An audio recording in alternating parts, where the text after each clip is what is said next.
Hello and welcome to the 3-Minute Quran Study, the place where we don't take anything for granted.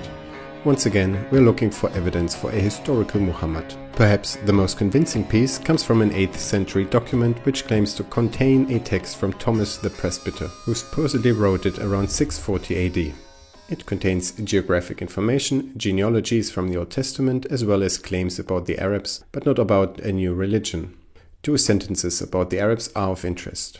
The first one says, "In the year 945, in Diction 7, on Friday, 4th of February, at the 9th hour, there was a battle between the Romans and the Tayyaye of Muhammad in Palestine, 12 miles east of Gaza. The Romans fled. Some 4,000 poor villagers of Palestine were killed there, Christians, Jews, and Samaritans. The Arabs ravaged the whole region." First of all, the dating here is according to the Seleucid calendar. The year 945 translates to 634 AD.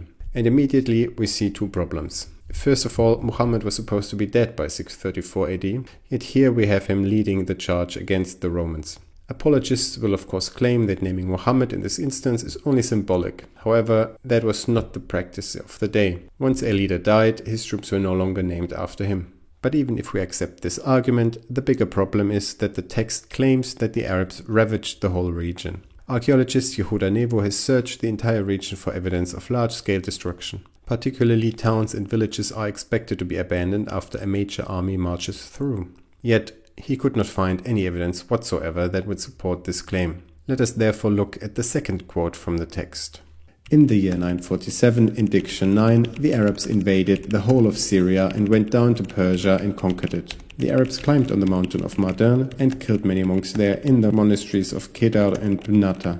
The Seleucid year 947 is our year 636. And again, we have a problem with the date. The Sasanian Empire didn't fall until 651 AD, 16 years after the date given in the text and 11 years after it was supposedly written. Had Thomas the Presbyter written these lines in 640 AD, he would have had first-hand experience. Hence, he wouldn't have been confused about who was leading the Arabs, which lands were destroyed, and when Persia was conquered. Given that the manuscript at hand is from the 8th century, we have 2 possible explanations for the historical oddities. Either the entire text is pseudonymous, meaning that it wasn't written by Thomas the Presbyter at all.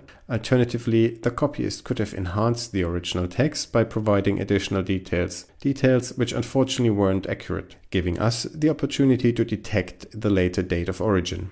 And with that, we have already covered all relevant extra-Islamic sources which supposedly support the Islamic narrative. Only 2 of them mention Muhammad by name, and both of those are later interpolations. Not very impressive for God's chosen prophet, a warlord who united all the Arabs under a new religion and who set them up to create an empire within years of his death. One would certainly expect to find something solid about him.